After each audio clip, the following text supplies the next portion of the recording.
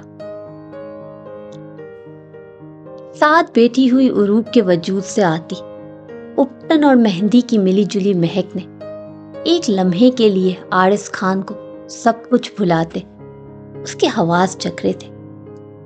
وہ بوجھل انداز میں اس کی کپ کپاتی پلکوں کو دیکھ رہا تھا جو سرخ ہوتے آرس پر جھکی ہوئی تھی۔ اس کے یوں ٹکٹکی باندھ کر دیکھنے پر عروق کی دھڑکنیں زیر و زبر ہوئی تھی۔ اس کا والہانہ انداز اور یوں سب کے سامنے بے باکی سے دیکھنا عروق کی ریڑھ کی ہڈی میں سنسناہٹ دوہرا گیا۔ سب محفل میں مصروف تھے۔ کھانے کا دور چلا۔ سب مہمان ایک ایک کر کے رخصت ہوئے اور شام اپنے اختتام کو پہنچی تھی۔ عروق اپنے کمرے میں آئینے کے سامنے کھڑی خود کو دیکھ رہی تھی۔ کچھ دیر پہلے مہندی کا فنکشن ختم ہوا تھا۔ ابھی اس نے ہاتھ بڑھا کر اپنے دوپٹے کو پن سے آزاد ہی کیا تھا کہ تبھی اس کے کمرے سے ملحقہ کھڑکی کے راستے احتیاط سے بنا آواز کیے آرس خان کود کر اندر آیا تھا، چمکتی آنکھوں سمیت مسکراتے ہوئے عین اس کے پیچھے جا کھڑا ہوا۔ آئینے میں ان دونوں کا عکس ایک ساتھ ابھرا تھا۔ آرس خان نے ایک بھرپور محبت بھری نگاہ عروق پر ڈالی تھی۔ زرد کلر کی شارٹ کرتی پہنے، ساتھ لائٹ گرین اور یلو کمبینیشن کا لہنگا پہنے جس پر گولڈن گوٹے کا کام ہوا تھا۔